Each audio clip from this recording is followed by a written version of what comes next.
The Soviet Union drilled a hole more than 12 kilometers deep in Siberia, which shares borders with Norway and Finland.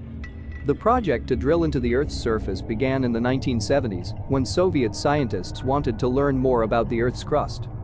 Over 2 decades, they managed to dig more than 7.5 miles down into the Earth. The drill broke through into a cavity, and the scientists lowered some equipment to see what was down there.